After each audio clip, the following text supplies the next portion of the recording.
Alright, it's 11 or 10:30. Go. Eyes up here, my turn to talk.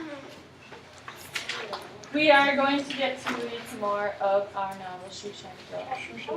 So I'm actually going to read just the second chapter again, so we get some more practice with sketching. So you can get your notebooks out and a pencil.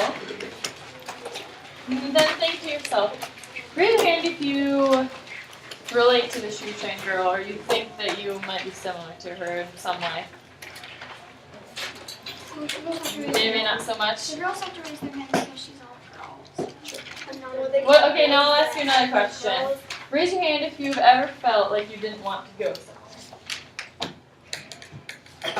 Oh yeah. Okay, hands down, and raise your hand if you have been somewhere new and felt nervous about it. Middle school, yeah. Okay, so those are two qualities that Sarah is going through at the beginning. So even though you may not act like her, we do have some similarities with the character, okay? So, second chapter is called Rossi. In the morning, Sarah Ida put on an old shirt and her oldest blue jeans. She went down into the kitchen. Aunt Claudia was there, frying bacon and eggs. "Good morning," she said. "Did you sleep well?" "Yes," said Sarah Ida. "There's apple jelly and plum jam. Which would you like with your toast?" "Neither one." They sat down to breakfast. Aunt Claudia said, "You're going to have company." "Who?" asked Sarah Ida. "Rossi Wiggenhorn." Sarah Ida frowned. "I don't know any Rossi Wiggenhorn." "She's a neighbor," said Aunt Claudia. "She's been wanting to meet you." "Why?" "I told her you were coming. I thought it would be nice if you had a friend your age." "Did you ever think," said Sarah Ida, "that I might like to choose my own friends?" "I like to choose my friends too," said Aunt Claudia, "but when you're in a new place and you haven't had a chance to meet anybody, it doesn't matter," said Sarah Ida, "whether I meet anybody or not." They finished breakfast. Aunt Claudia asked, "Can you cook?" "No," said Sarah Ida. "Would you like to learn?" "No." "At least you'd better learn to make your own breakfast," said Aunt Claudia. "It's something you might need to know, and there are things you can do to help me. I'll teach you to take care of your room, and you can help me with the cleaning and dusting." "How much do you pay?" asked Sarah Ida. Aunt Claudia stared at her. "Pay?" "Money," said Sarah Ida. "How much money?" Aunt Claudia took the dishes to the sink. She came back to the table and sat down. "I don't like to bring this up," she said, "but I suppose I must. I'm not supposed to pay you anything." "And why not?" asked Sarah Ida. "Because your mother asked me not to. She told me that you had borrowed your allowance for the next 2 months. She said you had spent it all and had absolutely nothing to show for it. She asked me not to give you any money while you're here." "But I've got to have money," said Sarah Ida. "I'm going to need it." "What for?" asked Aunt Claudia. "Lots of things. Candy and gum, movies, and popcorn for when I go to the movies. I need it for magazines, and I need it for clothes." "If you need clothes, I'll buy them," said Aunt Claudia. "We can talk later about movies. If I buy you a ticket once a week, I want money in my pocket." Aunt Claudia sighed. "That seems to be what your mother doesn't want. I think she's trying to teach you the value of money." "I know the value of money, and if you think you can..." "All right, Sarah Ida, that's enough." Sarah Ida ran up to her room. She could feel herself shaking. They didn't know how she felt about money. They didn't understand, and she didn't know how to tell them. She needed money in her pocket. It didn't have to be that much, but she just didn't feel right with none at all. Why do you think Sarah Ida might be kind of obsessed with money or feel that she just has to have it? Honey? Maybe she feels like if she has money, she can go places and have freedom. Okay. You have money and power. Okay, so her money is maybe she feels like she might not have a lot of power in her situation. She kind of feels as if she was sent away, but money could give her some power back. Aunt Claudia was calling her. Sarah Ida didn't answer. "Sarah Ida!" Aunt Claudia called again. "Rossi's here." Sarah lay on her bed and looked out the window. "Rossi has something for you," said Aunt Claudia. "Is it all right if she brings it up?" "No," said Sarah Ida, and she went downstairs instead. Rossi was waiting in the hall. She had pink cheeks and pale yellow hair. She wore a yellow dress without a spot or a wrinkle. I brought some cupcakes, she said. I made them myself. Well, that was sweet of you, Rossi, said Aunt Claudia. Yes, that was sweet of you, Rossi, said Sarah Ida. Aunt Claudia gave her a sharp look. Then she left them alone. The girls sat on the porch. They ate a cupcake. I think you're awfully brave coming here all by yourself, said Rossi. It was no big thing, said Sarah Ida. My father put me on the train, and my aunt was here to meet me. Well, it's a long trip. I'd have been scared. Are you having a good time in Palmville? I just got here, said Sarah Ida. I think you'll like it. There's a lot to see. Come on down the street. I'll show you where I live. So they walked down to Rossi's house. It was old, like Aunt Claudia's. It was half covered with the creepy-looking vines. Sarah Ida met Rossi's mother. Mrs. Wickenhorn was pretty in the same way that Rossi was. She had pale hair and a sweet smile. She said, I hope you'll enjoy your visit. Rossi showed Sarah Ida her room. My daddy made this shelf for my library. These are all my books. Anytime you want to borrow some. I don't read much, said Sarah Ida. She was looking at something else. She was looking at a blue and white pig on the dresser. What is this? She asked. What do you think it is? That's my bank, said Rossi. Is there anything in it? About $5. Sarah Ida picked up the pig. It was very heavy. She turned it from side to side. She could feel the coins moving. I need $4, she said. Will you lend it to me? I'm saving a present for my dad, said Rossi. It's just a loan. I'll pay you back. Rossi looked unhappy. I'm not supposed to lend money. You said I could borrow your books. What's the difference? I just don't think I'd better. All right, forget it, Sarah Ida went to the door. No, wait, you can have it. Rossi was feeling in the top of her drawer in her dresser. She took out a tiny key on a string. But don't tell anyone. Don't you tell either, said Sarah Ida.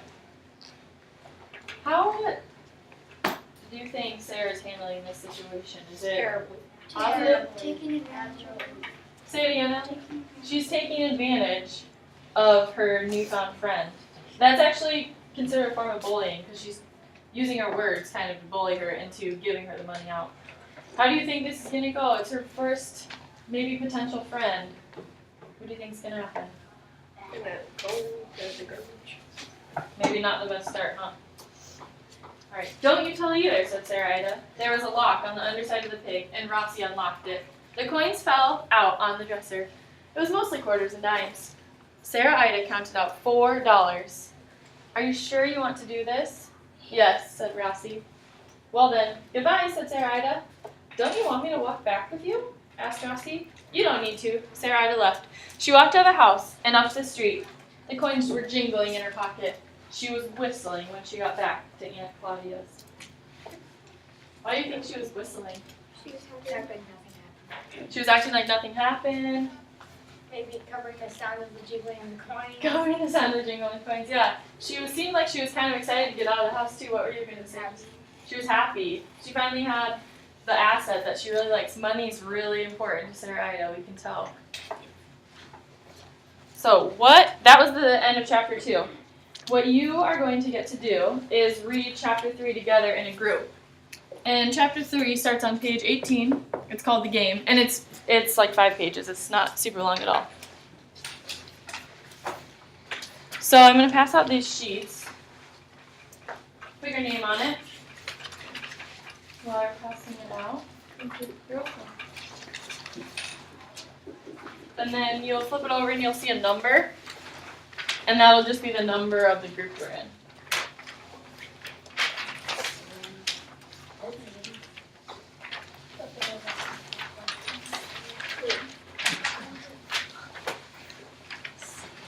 Alright, so what we will do is there should be about 4 or 5 people in each group. We have a couple people missing, so probably groups of about 4.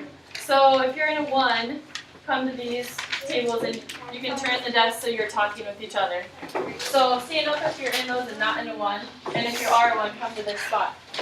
If you're a 2, come to the back corner and rearrange the desk so you're facing each other. So if you're not a 2, get up. You are 2, perfect. Turn your desk. You're a 3, come in the middle. 4s, come to this front corner. And 5, will be in the back corner. 5.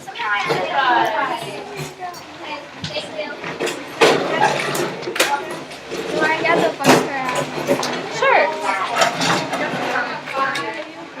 One person can grab the books for your whole group. That would be very nice.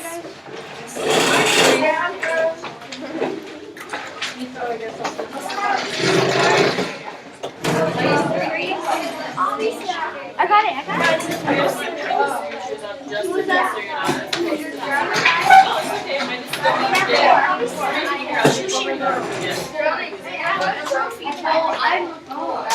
excuse me. Okay. Ellie, what number is it? 5. Where are the 4s? Oh, I read the These are three. How about chapter 6? Oh, 4 is for us up front. You guys 4s? Okay.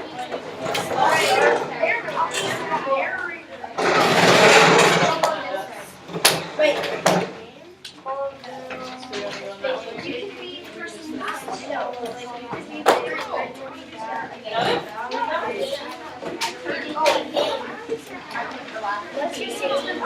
Alright, so may I have your attention up here, please? On the worksheet, you'll see the top part, so above the dotted lines, it says chapters 1 through 3 discussion questions. So, first, what you'll do is read a game together. So you can decide how you're going to split that up, just make sure that everyone gets some reading time, okay? And then after that, you'll answer the questions together. So designate one person maybe to ask each question, and then you'll talk about them. And then at 10:55, we will go back to our seats and you will independently fill out the written response questions. So first thing you're going to do, what's the first thing you're going to do as your group? Read the game. Read the game together. Second thing you're going to do, talk about the discussion questions, and then you'll independently go back and fill out the bottom part, and I'll let you know when. I'll give you signals. All right, do it again. 18. I'm ready. Game.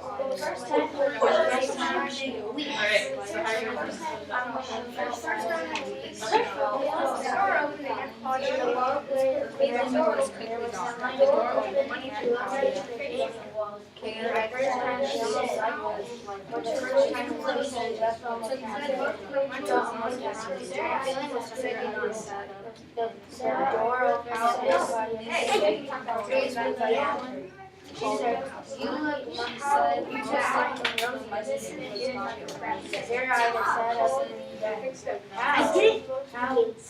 This is what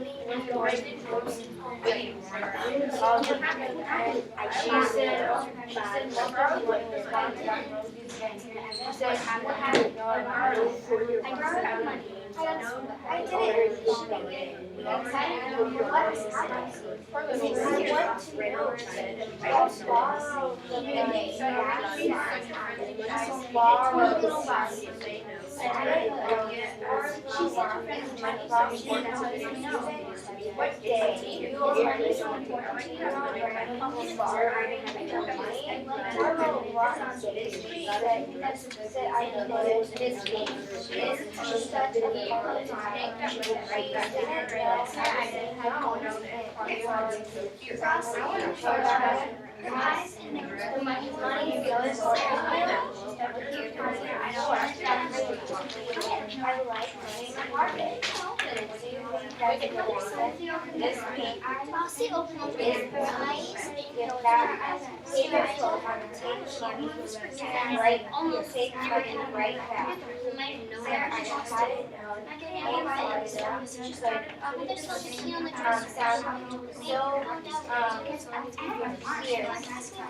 She brought up and The money was in the envelope at your house.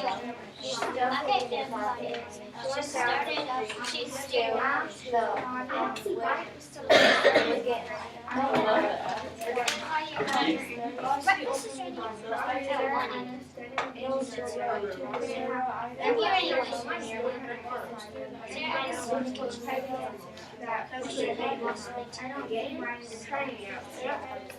You don't seem to understand.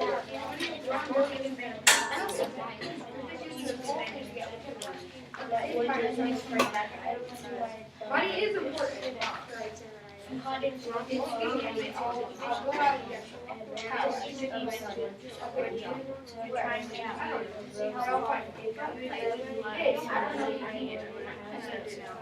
Sarah, I just forgot what Sarah, I can't use if you can physically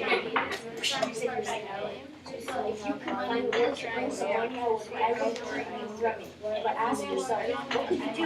Who would give you a raise? I don't know what it is. I'm trying to do something. I know what you're trying to do. And if you think I'm going to do it, show me money. I was going to the house and I borrowed it. And come down, stop. Sarah, I did reaction. She said, this is again. Sarah, stop trying to get me. I don't know what else it is. I think you did. Running really is better. It is a job. We're about time.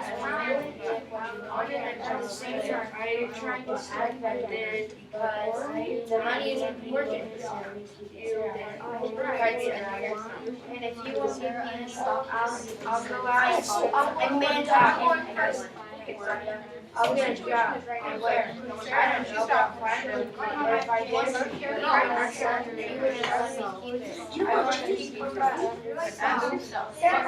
stop. Let me do I don't want you to find work. I know everybody can't hear somebody. I want to do it, but I step on the back. That's the worst. Yeah.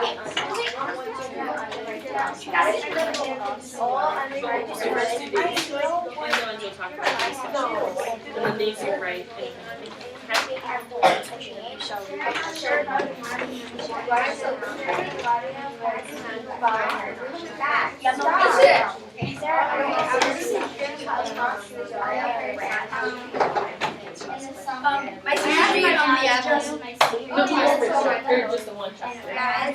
So I just finish you talking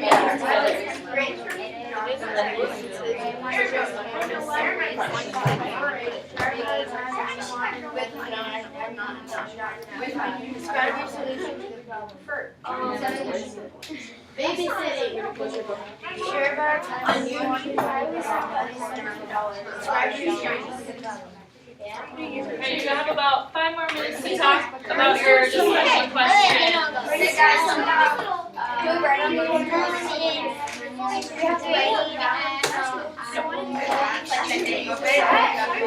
on a field trip, and $20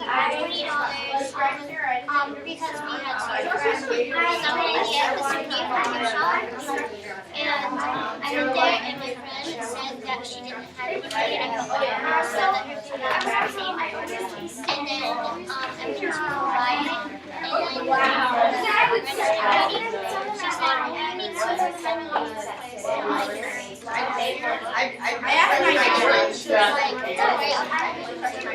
and then she said, "You need to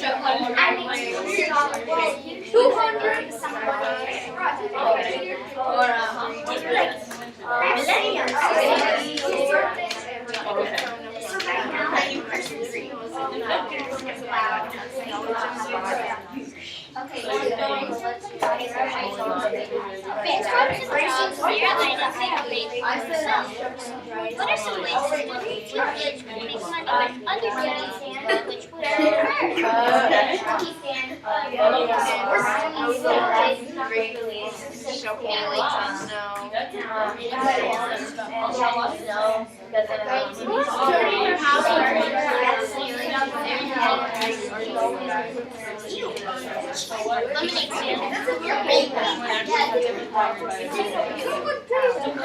Yes,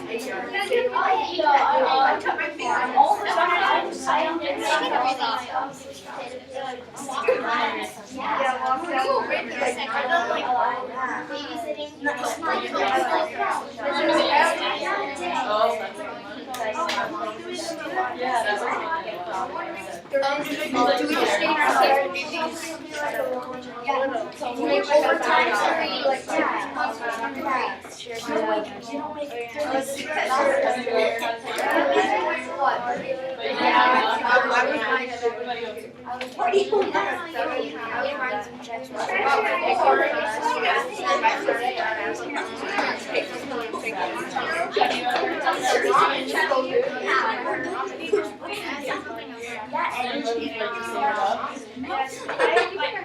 I want to work for my dad sometimes because I feel like I got a lot of money. I'm like, no,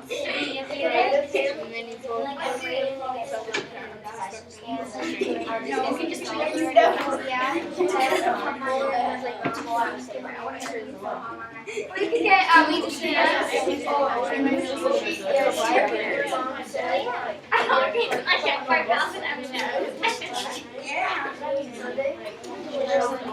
I'm hungry. I know you can what? We could get hands.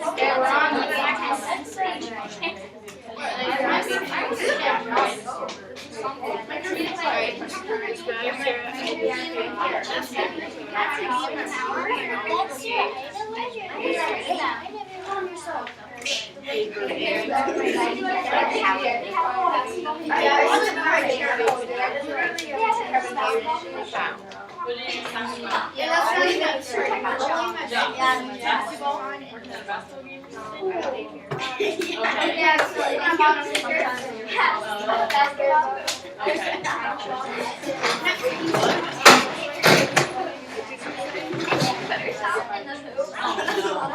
Okay, what's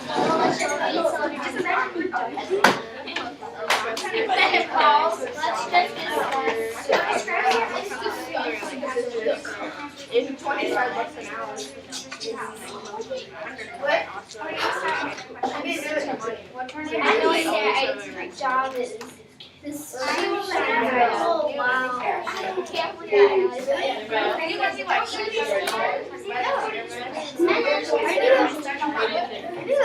No, good? I need to say Okay. great job. Learning experience.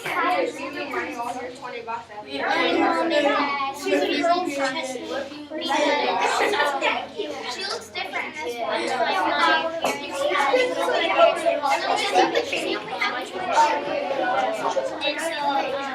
And my brother and my brother's just say it by myself.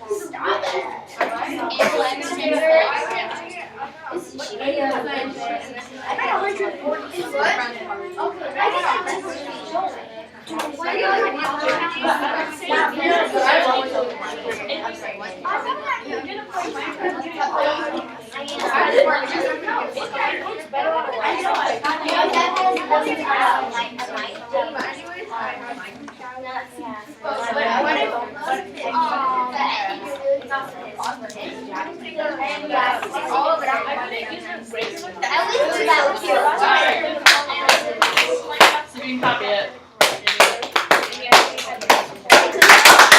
Okay, this one will be, only what I do though. This one's a little trickier. Awesome. Alright, you have about 5 minutes now to work on the written response questions. So that's individual. I want to hear your own perspective. So work on that for 5 minutes. If you do finish, come put it on this desk, face down, so I can take a look at it, and then you can read for any remaining time. Do we put our names on it? Yes, please, so I know that you finished.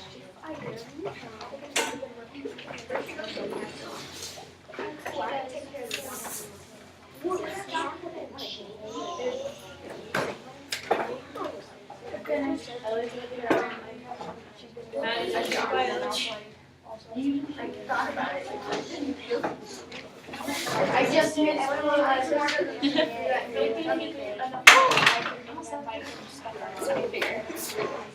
Alright, make sure it's quiet so people can concentrate.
Make sure your name's on the paper, please.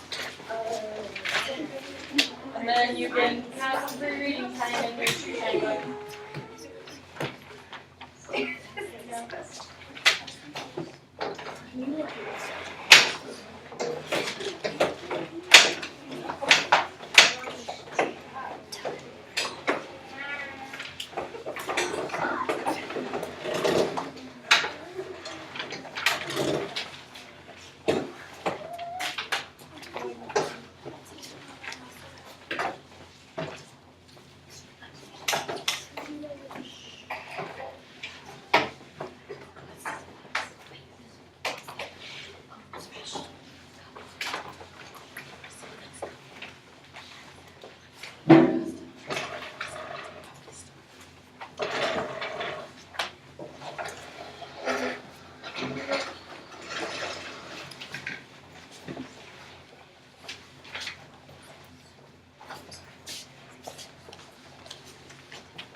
Didn't even have to ask you guys to rearrange the desk. You're so responsible. I appreciate it.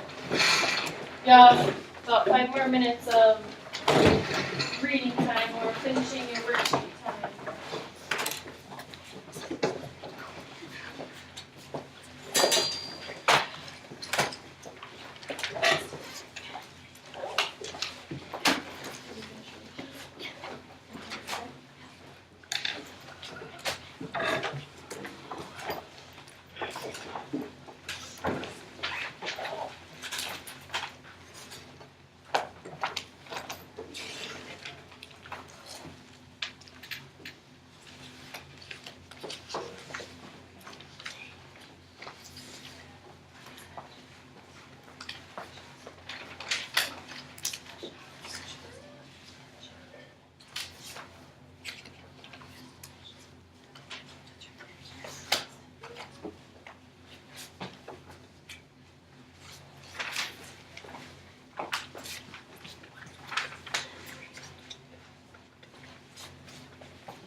Alright, finish up the sentence you're on, then look up here so I know you're ready to go.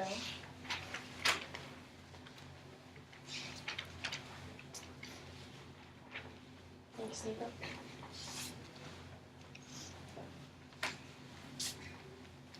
Jack, you faster ready? Okay, we are still towards the beginning parts of our book, so what is another character trait we could add to our sheet after reading a few more chapters? Let's see. Here you go. Stubborn. That's a really strong word. Perfect to describe Sarah. Determined. Determined. Okay, she is very determined. Again. Say it again. Huh? Money lover. Yeah, you could draw some dollar signs in her eyes. Greedy. Awesome. Why don't you take the last minute to add a couple more words to your character trait?